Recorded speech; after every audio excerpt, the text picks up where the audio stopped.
Remote reality, yeah, that's the key. Unlocking stories wild and free. With the host, side by side. Channel surfers, let's ride. Welcome to Remote Reality. This is Lauren. And this is Liz, and I've missed you. I missed you too. You're back. 4 teeth less, but I'm here. Your living room looks amazing. Thank you to my son. He helped me. Last night, I was having a minor mental breakdown trying to put the couch together, and Colin came out and he's like, Mom, you did something wrong, and went back into his room. And then today, he's like, oh, you didn't do anything wrong. The brackets were wrong, so he fixed everything. Thank you, Colin. That's what happens when you do the stuff without the instructions. Happens to me every time. We had all the instructions. That's freaking ironic because we talked about that in the first episode. Sure did. Here we That's are. Funny. Right back where we started. No, this is actually kind of funny. The couch that I got has already gone up $250 since I bought it. All the reviews I read, it comes in 3 different boxes. The boxes don't all come on the same day, and most of the time there's no instructions. And I got all 3 boxes yesterday, and I had instructions in all 3 boxes, and I still couldn't figure it out without crying. Anyways, there's that. Well, it looks great. What did Jake do for Mama for Mother's Day? Well, Yes. he made me this, and it's laminated. It says all about my mom.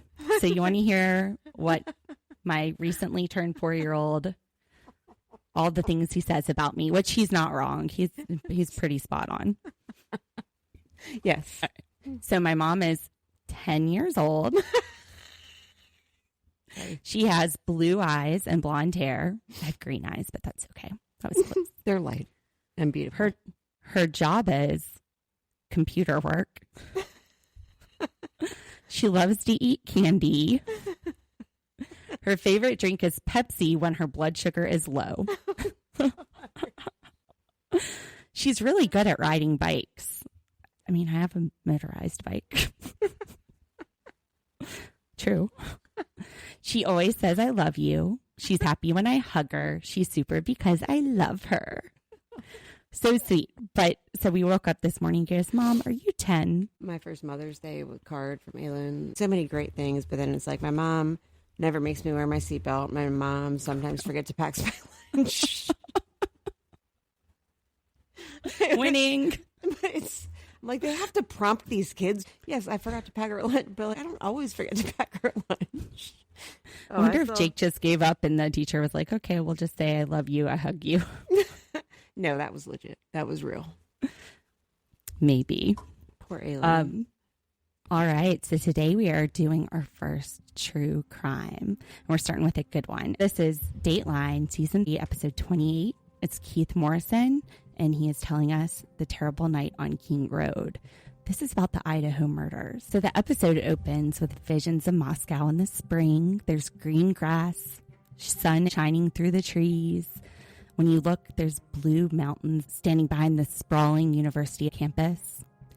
The buildings on campus, they have a modern architecture. That's where the students are going to learn while they're at the university, and they're going to experience their first taste of freedom. We see a round memorial shelter with benches underneath, a place that honors the memory of 4 University of Idaho students, a place where people can come to pay their respects and connect with nature and each other. We cut to winter. The trees are bare. The grass has died. We're taken into a neighborhood not far from the University of Idaho campus to a street called King Road. On one side, there's several rows of old brick apartments. The windows are encased in a bright yellow trim. On the other side, there's boxy gray homes. The architecture seems to whisper to us that these houses have many stories they could tell. They must have been standing there for at least 50 years. But the house in the middle? That house has a story unlike any of the others in recent memory. In the middle stands a large, white, boarded-up home on King Road. It's 3 stories tall, and it's surrounded by makeshift fencing and crime scene tape.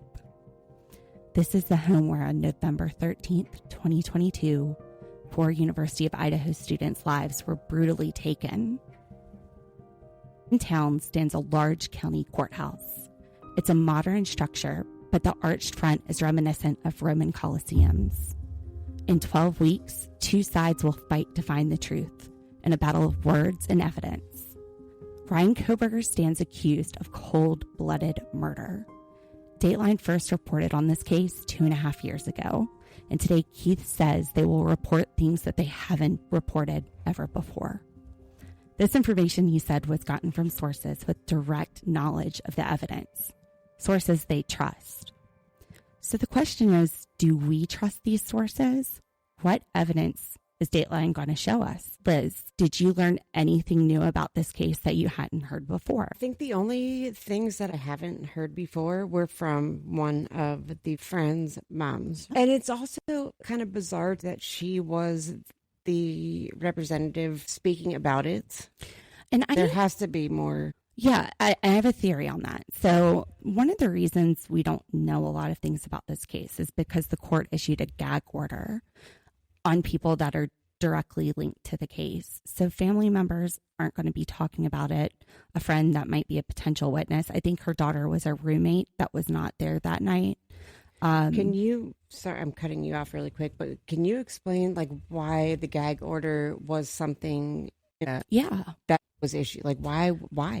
Yeah, the defense asked for that because they want to promote a fair trial. They don't want him to be tried in the news. And that's one of the problems with fair trials in 2025 is the things that you see online, the things that you might hear in the news, they might be interesting, but they may not be admissible evidence in a court. We have rules of evidence. So in court, we have to make sure that we have credible, reliable, and relevant information that we're submitting, especially when somebody's life is on the line. This is a death penalty case. So, and it's your life on the line if you're representing them, like you're like not you, but obviously any attorney that's going to take on this case as the defense attorney. It's just part of the job. But yeah, that's why they had the gag order, because they didn't want all kinds of things, admissible things and inadmissible things leaking out into the news. They don't want people to have a preconceived notion of what happened. And because they could be relevant or they could be completely irrelevant. Right. Okay. And then you also run a risk of the jury having heard things before they come in. And that's one of the things I did throughout this Dateline. I kind of looked through the evidence that they were showing us. I took notes about the source of what they were telling us. I took notes about issues with what they were telling us. And I think it was really interesting. At some points during this episode, I was on the fence. Are you still there? Yep. Okay. No, on the fence about whether he was actually... Well, it's not whether he's guilty. It's whether or not the state will prove his guilt beyond a reasonable doubt. So that's a high standard, beyond a reasonable doubt. Are there things that make me doubt this? Yeah. So in civil cases, it's a lower standard. It's a tip of the scales, just a featherweight difference, more likely than not. But that's not what we're looking for when we're taking someone's freedom or life. When we're in a criminal case, we're looking at proof beyond a reasonable doubt. And proof beyond a reasonable doubt, that's a high burden. If you have reasonable doubts, if this might not be what happened, then you can't put this person to death. Yeah, you can't put this guy to death. So yeah, it has to be beyond a reasonable doubt. They're innocent until proven guilty. And this case has a lot of circumstantial evidence. It does have a lot of circumstantial, but I think, and this goes back to what I've learned from you, is never believe something that you read without cross-checking resources, right? Oh, yeah. And I learned that from you about edits on TV. I did. So, we teach each other everything. Each other everything, but we can't teach each other left from right without throwing up our hands. I just threw up my hands. I did. I just threw up my hands. So we start the episode with Angela. That's Ashlyn's mom. And she considered Maddie a member of her family. She believes that Maddie was the target because she was so beautiful. What do you think about that for motive? I think that all of them were beautiful. They were just living their best life. They were happy and they were innocent. That's just my opinion. I just never heard of that as a motive. No, absolutely not. Other than I can see from the standpoint of an outcast, envy, jealousy, revenge for somebody who had rejected you before. Correct. And like, I'm never going to be what you people are because that's what's in my head. So, but that still doesn't seem enough of a motive to me. And And that's one of the hard things when you think about these cases is what would be enough of a motive? Most people, there isn't a motive that would work. Right. We try to make sense of it, but it doesn't mean that we'll ever be able to. Right. So Maddie, Zena, and Kaylee, they were all friends with Angela's daughter. And those are three of the victims. The other victim is Ethan, who was dating Zena, and he was just at their house that night. Wrong place, wrong time. He was a freshman, correct? And they were juniors? He was a freshman. Zena was a junior. And Maddie and Kaylee were finishing school. Okay. Angela tells us that the girls were kind. They were smart. They're very responsible.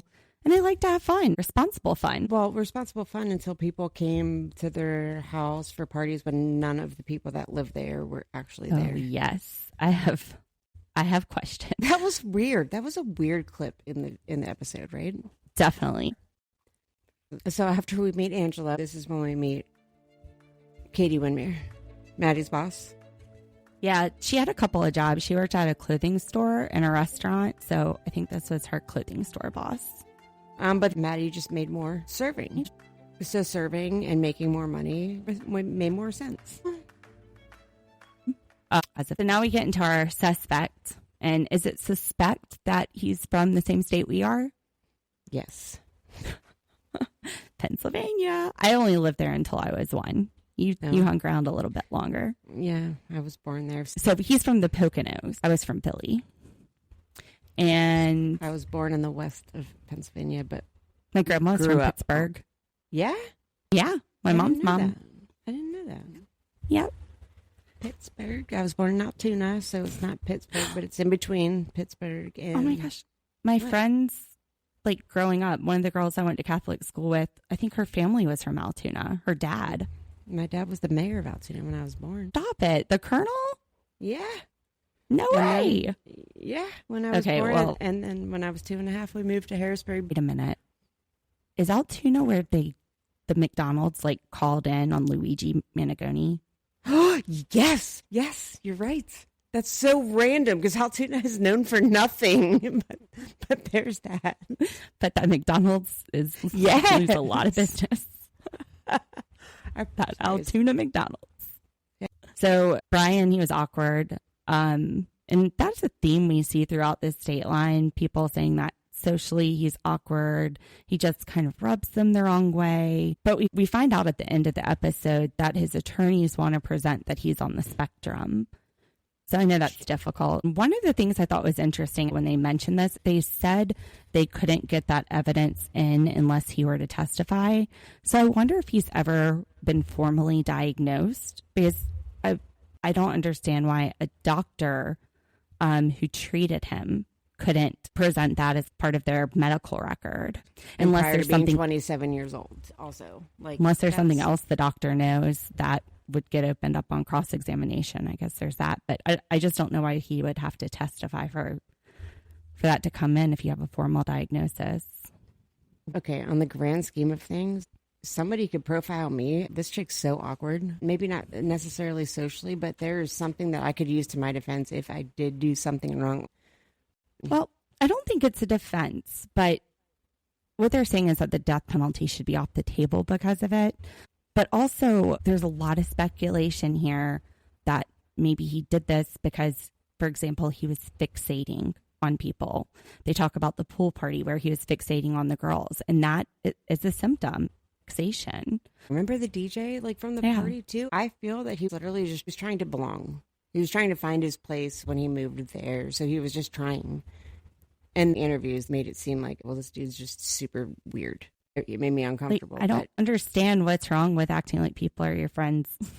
Yep. Sorry. So Brian was awkward. He struggled with his weight. He struggled with girls. Apparently, he's lost 100 pounds. How long was his heroin addiction-ish?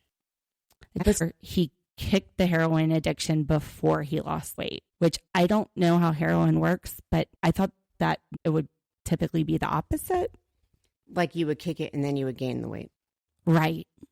Instead of kicking it and then losing 100. Yeah, that's where I would probably go. Were there any resources that confirmed? I have no information on the source of that. So it could just be whatever. I made notes. I don't doubt that for a second, and that's why I love you. And that's why I cross-check everything before I say anything with confidence. Yeah. I saw it on TikTok, so I'm going to go eat a Tide Pod. So he got his undergrad and master's degree at DeSale. And one of his teachers said that he was one of the best 2 students in the last decade there. Yep. So I deep dove into Google to figure out what Koberger's master thesis was on. So his capstone, it was written on something called script theory, which is a theory about how and why criminals commit crimes. So he basically wanted to know the inner workings of murderers. But as a profession, though, like he was educated. He was getting a PhD in criminology, and he was one of the top 2 in his master's program when he wrote that capstone. So, yeah. Which actually, I mean, it says a lot. Kid's smart. Kid's smart. That doesn't make him a murderer just because that's what he's going to school for. But it can get tough here because some of the evidence they're saying is he was Googling Ted Bundy. He was reading these projects about Ted Bundy. Doesn't that coincide with his PhD, even if it's a research project or whatever? I've Googled Ted Bundy before. Well, I would think so. One question is, why would he get 2 degrees in Pennsylvania and then go all the way across the country to Washington State University? Usually you don't want to get all 3 degrees at the same school. You do want to get something different for your PhD. But it mentions here that there was a professor that he had at Washington State University that wrote academic article on Ted Bundy. So I'm wondering if he was doing that so he could cite it, because that's a great way to get on your professor's good side, is to cite their work in your thesis. Sure. Yeah, and that doesn't make you a criminal. So he's Googling Ted Bundy later in the episode, but I did look up the academic calendar for fall of 2022 for Washington State.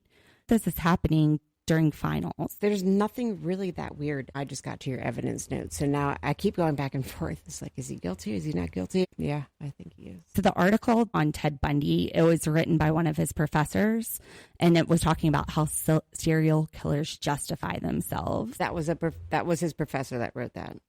Yeah, one of his professors. Yep. And he had already had a little bit of a problem with that professor. He was making fun of how she talks. Yep. I do remember that. Maybe he was trying to kiss her ass. Let me cite this article. Another interesting thing, though, is they say that when he Googled Ted Bundy to pull up and download that article, he misspelled it. Now, Ted Bundy isn't a real tough spelling. Was he doing it because he thought the teacher was stupid and tried to spell it how he thought she would spell it? Or was somebody else using his school computer? Ooh, didn't think about that one, but you're not wrong. I went to log on to my Facebook on my computer the other day, and your Facebook login was there. I went to log in on my phone, and it was like, you have to change your password right now because you're being scammed, but it's only because I logged in on a computer that I haven't logged into. I'm scamming myself.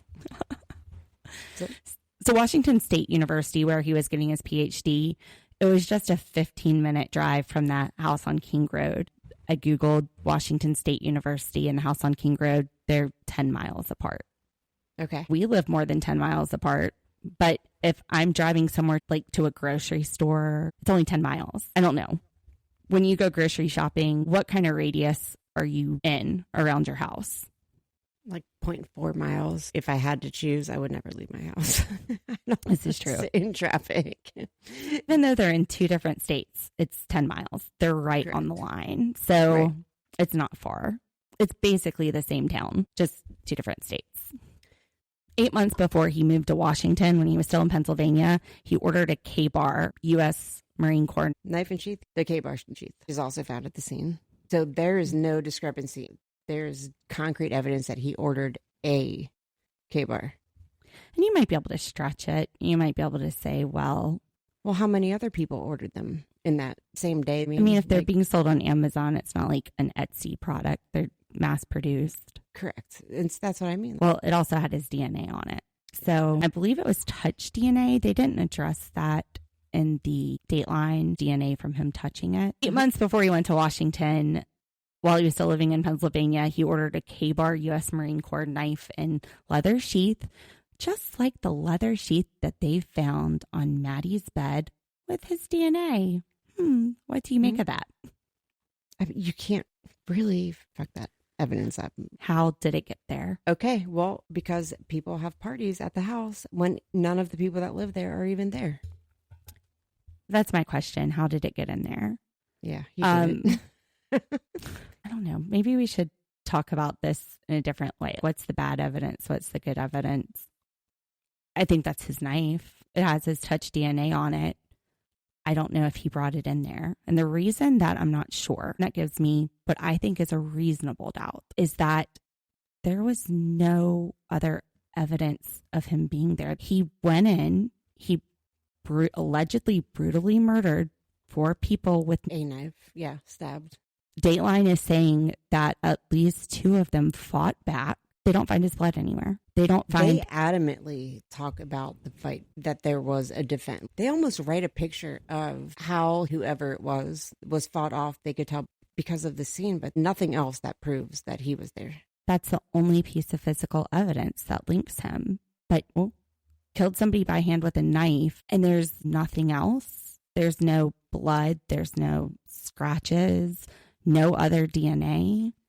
Then at the end of the episode, we hear about 2 sources of unknown DNA. One was found on a glove outside of the home, and one was found on a banister. And we don't know who this belongs to. It makes you wonder why the state hasn't looked down that trail. Is it because it might not fit into the theory that they have of this case? So you were saying... No, how long did it take for them to figure out he was a suspect? Because in the time that the murder happened... Well, the murder happened on the 13th of November. And I know that by the 22nd, that's when they discovered the DNA. They hadn't identified it yet, but that's when they discovered it on the sheath. But that's a lot of time for him. How do you get rid of the blood in the car? He got rid of the license plate on the 18th. Mm-hmm. So license plate, he literally moved. He was doing what he needed to do per DMV to get new license plates. But I don't see how switching out the license plate even makes a difference, because they could just trace it back to Pennsylvania and find out it was his car. Right. So who cares? So that's not suspicious. That No, part yeah. isn't completely suspicious time frame wise. Well, he moved there. He was starting a PhD program. He was probably very busy. And then the day that he changed his license plate was the day of final exams. So he may have just finished his exam and decided to go change it out now that the semester's over. And he doesn't have to worry about things until January. Yep. Because PhDs are not an easy feat. Like there's a lot of stress and there's a lot that goes into the time. A lot of work, a lot of reading, a lot of studying. So I feel so split with my opinions and how I feel right now about this whole thing. I know. I went back and forth so many times. So they talk about how he had photos of women on his phone. I've probably got dick pics on my phone. Okay. If anyone ever went into your phone, like college age when you're 27 years old. When I was in college, I had a Nokia that had Snake on it. Me too. I'm saying now that not that kind of snake. It was a green screen with little black dots. I just farted 3 times. I can't shart on my new couch. I'm good. Everything's okay. I didn't shart, by the way. Okay. So all right, he's a 27-year-old guy looking at girls on his phone. All right, listen, can I bring up one of my notes? One of my random notes. This is way before we even started our first podcast. But one of them was...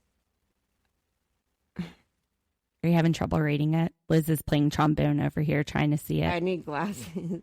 Well, screenshot it and blow it up.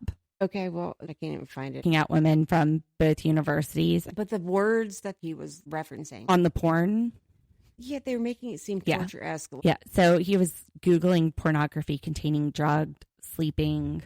So he has a kink. Yeah, I can't say that I have one, but I don't recall from the episode, was there any evidence of asexual crime? Were any of them raped? Or has there ever been any evidence about that? No. The only it's not a sexual crime. evidence besides their bodies, the blood, in the sheath. That was it. Oh, there was some ash cheeks on a chair in Zena's room because they said after he killed Zena and Ethan, he was tired and sat down. The timeline gives me pause as well. So what the state's trying to prove is that he drove up to the house, he got out, he walked into the house, he went straight up to Maddie's room because she's the target.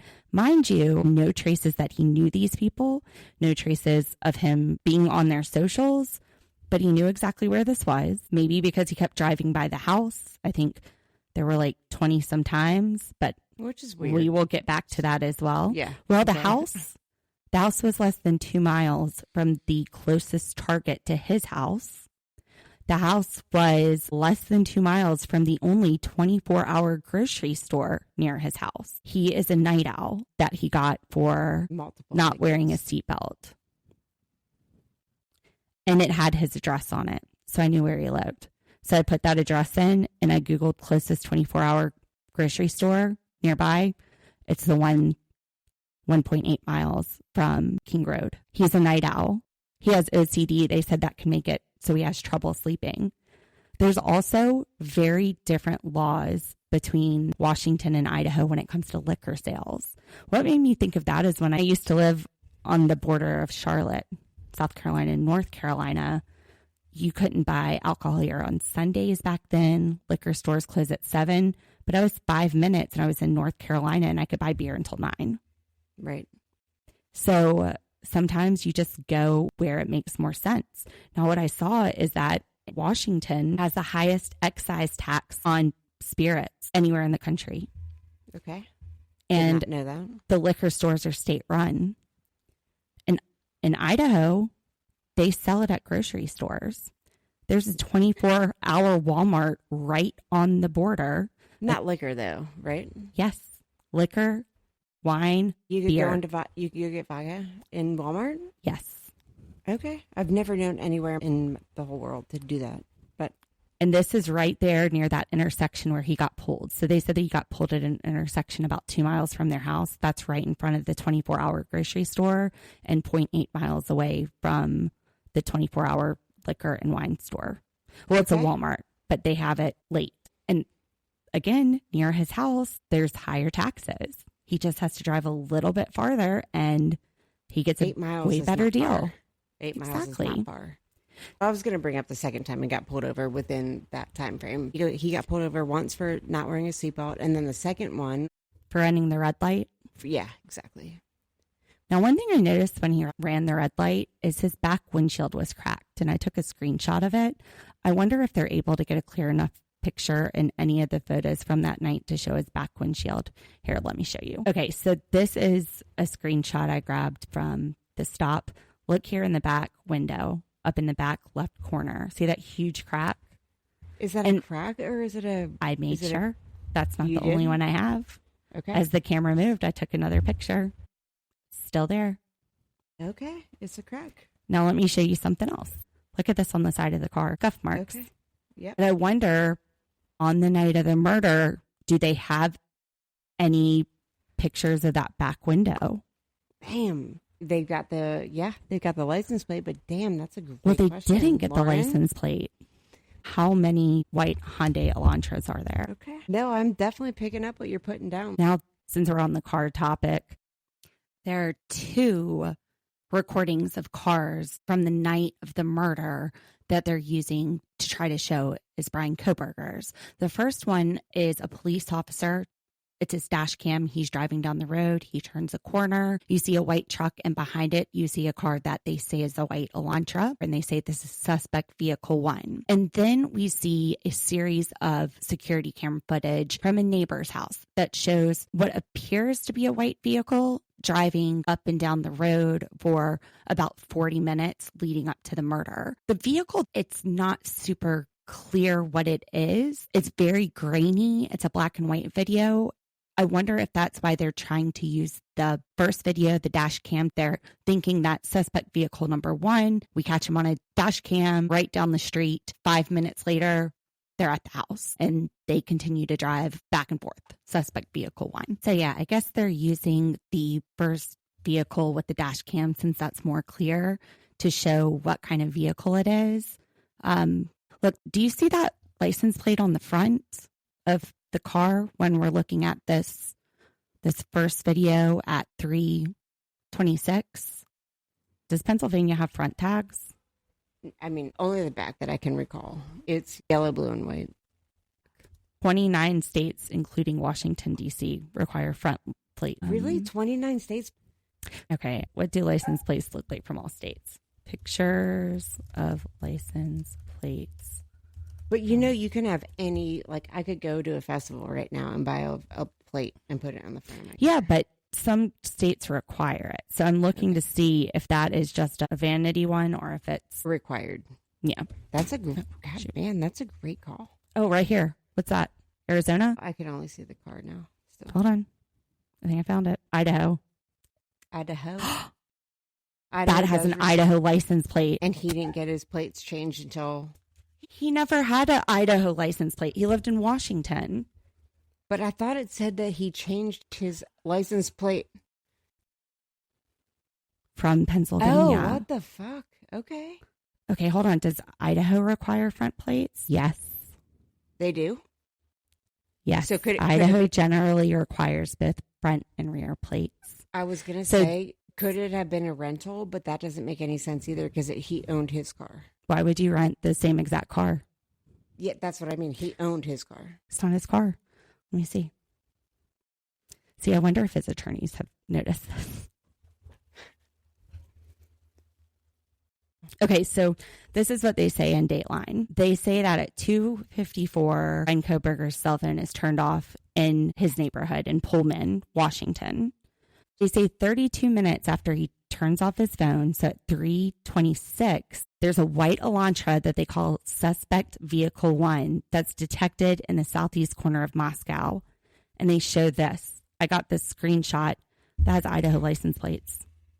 There's a plate on the front, and it has a red stripe on the top, and it has a white stripe in the middle, and a blue stripe in the bottom. It looks exactly like an Idaho plate would look, and Idaho is one of the 29 states that require you to have a front plate. He never had an Idaho plate. He changed his Pennsylvania plate to Washington. Yep. Never had Idaho. But wait, are we sure? Are we sure that he never had an Idaho plate? He never lived in Idaho. He had just moved from Pennsylvania. Okay. So suspect vehicle number 1, not his car. Glad we looked into that. Let's look at these other car pictures. So he had taken this picture of the back of his car. That's Pennsylvania, by the way. Right. All right. Right. But why would he take a picture of his Pennsylvania plate and then take a picture when he changed it to Washington? It's weird. He might take the picture so that when he later goes to change the tags or change the insurance, he can just look on his phone to see what his license plate is. All right, channel surfers. So last night, Liz and I decided, let's just wrap up recording for tonight. We'll come back in the morning and finish. And then something came up for her. But I did want to get this out to you, so I'm going to go ahead and let the channel surfers know about my observations. Come to the Facebook group. Let us know what you think. But we left off talking about a series of footage of a white Elantra from the night of the murder. So we were talking about the dash cam footage at 3:26. It was taken on a police dash cam in the southeast corner of Moscow, and they said this is suspect vehicle 1. Next, we are shown a series of security footage from a neighbor's house. I think they were using the first footage where they say you have suspect vehicle 1 to show you what this car looked like because it's really not clear. Sometimes you can't even see it on the neighbor's security camera. So at 3:30, you can see there's a white car. The lights are just very blinding.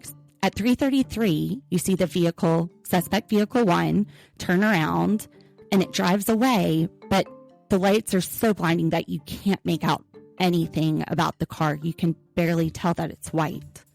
At 3:38 and 3:40, we see the suspect vehicle again going down the road and back. And again, you can't make out this car at times. It even seems to disappear. I have no idea what I'm looking at. Even watching it on 1/4 speed, even getting a screenshot to enhance it, it's hard to tell what you're looking at. Between 3:56 and 3:58, the neighbor security cam gets a little bit clearer. They look like the car from the first screenshot at 3:30. They're still not super clear, though. So the man that they're interviewing for this Dateline episode about his theories, he believes that Koberger was having an internal battle, and he was trying to decide whether or not to act out his fantasy. He kept driving by to go and do what he came there to do. We're told that by 4 o'clock, most of the roommates were back at the house and in their rooms. Xana was in the living room making a TikTok video. And around this time, she received a food order from DoorDash. We don't have security cam footage showing the DoorDasher, but the way that the neighbor's house is situated, the DoorDasher would have had to drive by it to get to 1122 King Road. Maybe it's something that they'll bring out in trial.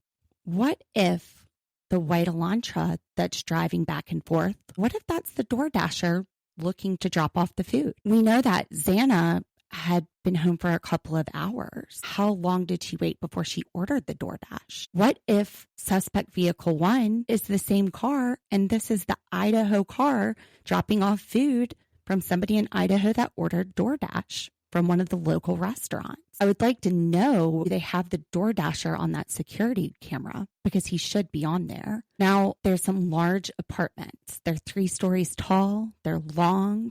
A lot of people live back there. What if this is somebody driving by to check on their boyfriend, make sure that he's not having an affair? We don't know. The video footage, it's not super clear. But what they want us to believe is that this is Brian Koberger's Hyundai Elantra. Just like they wanted us to believe the Hyundai Elantra on the dash cam footage with the Idaho plates was his. And this would be the only proof that they would have to try to assert that his vehicle was at the scene. They didn't find DNA evidence in his car. There was nothing else linking his car to the scene except for this dash cam video and security video. In the dash cam video, well, we've eliminated that. That's not his vehicle. So back to the security camera, they're alleging is the killer's white Hyundai Elantra, not the DoorDash driver. We see it come back on the screen right at the end of 407. And what they would have us believe is that the vehicle went and parked. Then the murder took place over the next 13 minutes. Because at 4:20, almost 4:21, we're going to see that white car exit the area for the last time. So at most, the killer had 15 minutes to take the lives of 4 people. That just does not seem like a lot of time to do it. If we see the car on camera at 4:06, even though it goes to 4:07, and then we see the car coming back at 4:21, even though we see it at 4:20, that's at most 15 minutes. So after parking the vehicle and exiting it, the killer would find his way to the back kitchen door and go right upstairs to Maddie's room, which is why they think she's the target. They don't have any way to show how Koberger would know who Maddie was or where her room was. They don't even have evidence to show that he looked at her social media. There are no connections there. But the killer, whoever it may be, they believe was targeting Maddie and went straight to her room. Now, when he came up to the room, he was surprised. He found Kaylee in bed with Maddie. He attacked anyway. He attacked both of them. And they said that there was a struggle and it was noisy. Downstairs, Xana hears this noise. She's on TikTok, but what she hears is thumping and goes upstairs to investigate. The killer hears her and starts chasing her. And in this chaos, he drops the knife on Maddie's bed. I don't know if it was on this Dateline, but I also heard that the knife sheath was found under her body, which wouldn't indicate somebody accidentally dropping it as they go to chase Xana. But that's what they think happened, that in the chaos of hearing her, the killer runs and drops the sheath. He's been so careful. This is how they're saying there's no DNA everywhere, because he was so careful on every single aspect except this knife sheath. So the killer chases Xana to her bedroom, where Ethan is either sleeping or passed out, and she puts up a hell of a fight. At 4:17, a security camera picks up sounds, and we get to hear those sounds. It sounds like someone's screaming, "Oh my God," and then either saying Ethan or "I'm dead." And then you hear a loud thump. And then dog barking, and that was just heartbreaking. So killer sees Ethan, and in one swift blow, based on the blood spatter analysis. He strikes an artery, and then he carves his lower legs. And they don't explain what carved means, but we know this would be after 4:18 based on the scream and the thud heard in the security camera footage. Then it looks like the killer sat down, and he left behind impressions and blood on a bedroom chair in Xana's room. They said he was probably exhausted from the adrenaline. So he sits down, takes a break. Again, this is after 4:18, and he leaves the bedroom. And as he leaves, he's surprised by Dylan. Dylan says that she heard crying from Xana's room. So she opened her door, and when she opened it, she sees a man in black clothing with a mask covering his nose and mouth who walks toward her and says something like, "Okay, I'm going to help you," and walks past her. And she says this man is 5'10" or taller. He's male, not very muscular, athletically built, has bushy eyebrows. So she locks herself in a room, and at 4:20-45, that's when we first see this car speeding off. The last time we see the car, but it's leaving the area for the last time. It's hard to see any detail, even when slowed down. Apparently, the car must hit someone leaving, so I'm wondering if we have a witness there. They didn't speculate on that or give us any more information. So that is the timeline. In 15 minutes, you are taking out 4 people by hand. You're fighting at least 2 of them. Even though Ethan, they're saying, is one swift blow, you're carving his legs afterwards, and you're running into another roommate on the way out the door. That's pretty efficient. And the only mistake is that you dropped a knife sheath. Even with people fighting you, there's no scratch marks. You don't have blood on you. You're killing people with a knife, and they're fighting back, and none of your blood or DNA gets anywhere except on that one button of the knife sheath. That is part of what makes me question this. He didn't know the layout of the house. He didn't see their social media. There's no proof that he knew any of them or had ever come in contact with any of them. And the only thing we have is that his knife sheath was there. So how could his knife sheath have gotten there? What if he was going to that 24-hour grocery store at night? Or he was going to that liquor store? We know he was in that area. They had what was open late at night. What if he left his car door open and somebody stole his knife? And this criminal used that knife later for a murder. Maybe it was a burglary gone wrong. We don't know, but that could be a possibility. And he just never noticed because the person opened the car, took out what they could, and left. What if he accidentally dropped the knife somewhere while he was grocery shopping? What if it fell out of his pocket in a bathroom and someone picked it up? What if he went into the party? People went in and out of that house. Even when the roommates weren't there, they don't even know who was in their house. What if somebody he knew had gone to a party there and left the knife sheath behind? We just don't know. They want us to believe that it was the only physical evidence that was left there in the 15-minute time span. He parked his car, exited his car, and went through the house, got back in his car and sped off. That timeline, it just seems very tight to me. And it just seems very unlikely that the only DNA would be the DNA from the button of the knife sheath. So then Dateline tells us about a cell phone that's linked to Brian Koberger. And that's interesting. They say linked when they're talking about this. They don't say that it's his phone, that it's the one that he turned off shortly before 3 a.m. It's a phone that's linked to him. Does that mean it's a burner phone that they've linked to him somehow? Does that mean it's a different phone on his mom's plan? I just found that language was interesting. But even assuming it's his, we have a phone that's hitting a cell tower south of Moscow, kind of close to the Washington border, around 448. Now, cell towers, they're going to give you a general area up to 20 miles where that phone was in the location. It's not like a GPS that says you're right there. It's saying that you're in this area where your signals are using this cell tower. So the first one is at 448. That's, again, south of Moscow, towards the Washington border. And then you've got one at 520. We've got him making a call at 6 18, and that is pinging off a cell tower close to his house. Now, this was a 36-minute call. It was nearly 2 hours after he had sped away from the murder scene, and it was made to his dad. That morning, he made 3 calls to his dad, and the longest call to his dad was 56 minutes.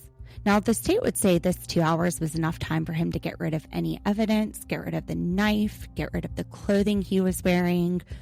No explanation yet on why there's not blood, not even a speck of it from his shoes on the car, not even a little bit on the gas pedal. No explanation for that yet. Maybe we'll see that at trial, but it would be enough time for him to get rid of all of that, perhaps clean some of it up. But what we're going to hear the defense say is that he was a night owl. He was driving around looking at the stars, just trying to clear his head. We hear that it was a cloudy night, so may not have been too many stars to look at, but he was just going for a ride, trying to clear his head during exams. And that's what the defense is going to say. So just after 9 a.m., this phone is briefly back in Moscow for about 9 minutes before it heads back home. And around 10:31, Koberger is taking a picture of himself in the bathroom mirror, and it's a selfie, and he's giving a thumbs up. The state would say that this was him congratulating himself. He had just freshly showered to get rid of evidence. 2 days after the murder, they say that Koberger was back on Amazon looking for K-bars and knife sheaths. There are a few times that he goes to make the purchase, but he doesn't. This starts 2 days after the murders, the 15th, and it continues at least through December 6th. There are several occasions where he goes on Amazon, he's looking for them. Sometimes he even puts it in his cart, but he doesn't purchase it. And the state would say this is because he wanted a backup. If they came looking for the knife, he would say, oh, it's here. But also, let's go back to the theory that he dropped it or it was stolen, and he had heard about the murders, and he's like, oh, I wonder where my knife is. And he realizes it's missing. And then he's like, buy another one. You know, it's dangerous out here. He decides, well, no, maybe I just left it somewhere. I mean, if he's like me, I have to double check and triple check to find things that I've misplaced. So again, he starts looking on Amazon for a knife. First time is 2 days after the murder. And 3 days after the murder is the first time that he Googles University of Idaho Murders. Of course, it's final exams right now. He's busy studying, but you would think he would want to know. So November 18th was the last day of testing for the advanced degrees. That day he watches a program called The Perfect Killing Machine. It's about Ted Bundy, who his professor wrote an article on, and he may have come to that university specifically to work under that professor. We don't know.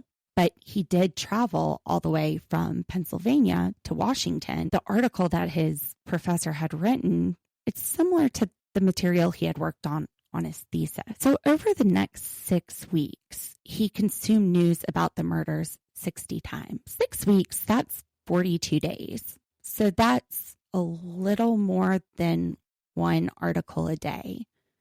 Now, this happened where he lived. I would think that if you're looking at something a little more than once a day, you're just trying to figure out what's happening in your community.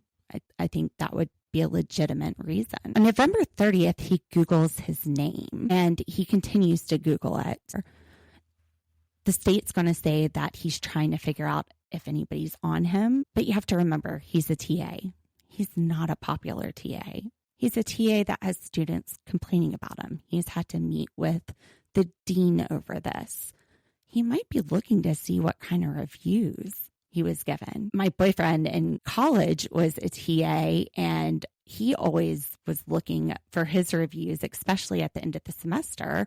He wanted to know what the kids were saying about him. So could be as simple as that. It's not specific, except he Googles his name. Now, I think one of the most interesting things is that police officers talk to Dylan 4 times, and she's not able to pull Brian Koberger out of a lineup. She doesn't recognize him. She also says that her memory isn't great from that night. She was under the influence of alcohol, which kind of gets rid of credibility in anything she said. She did say that the person was about 5'10" or taller, and Koberger is 6 feet tall. And her description was very similar, but when she sees him, she cannot identify him. They're only eyewitness. Now you see an officer that says, back in my day, an eyewitness used to be enough. But now we have technology where we could have more. So in 12 weeks, we're going to have a trial, and I definitely want to provide some coverage on that. Today, we've looked at this Dateline episode. We've looked at the evidence. We've examined it in detail, and we're going to find out even more during the trial. Like I said at the beginning, a lot of this evidence is circumstantial, and you can prove murder with circumstantial evidence. So when the jury sits back there and they look at everything, is the evidence going to be that he is guilty beyond reasonable doubt? It's a high standard. Taken together, it might be enough for some people. What are the chances that this is a white car and that's his knife sheath and that he is a criminology major? But then again, what are the chances that he has no connection to these people, not even on social media? He only has 15 minutes and fights with 2 of the victims. What are the chances that the blood on that banister or on that glove out in the yard have someone else's DNA? Maybe a different suspect. There's a lot that we don't know at this point. For me personally, the Dateline episode didn't bring me to above reasonable doubt. But I'm not a juror either. So what do you think? Come over to our Facebook group. I'm so interested to hear your thoughts on this. All right, Channel Surfers. Well, thank you so much for listening today. We'll be back with Polly Family in a few days. We might do a special episode. There's some things on social media. I've got to have a chance to kind of deep dive into that. I've been really hardcore hitting it here on the Dateline. But that is something that I do want to put out there. Just kind of let's look at these allegations against Sean on social media and do very similar things to what we did in this episode. Let's look at the sources. Let's look at the credibility. But yeah, so we will see you later this week. Thank you so much. Please give us a great 5-star review if you enjoyed this episode. Make sure that you subscribe and do all the follower thingies and share with your friends. And we'd love to see you in the Facebook group. I really would love to hear your thoughts on this episode because it's so interesting to me. I know the way I see it is not always the way everybody else would see it, but I'd love to hear how you see it. Thanks again, Channel Surfers. Goodbye. Tune in.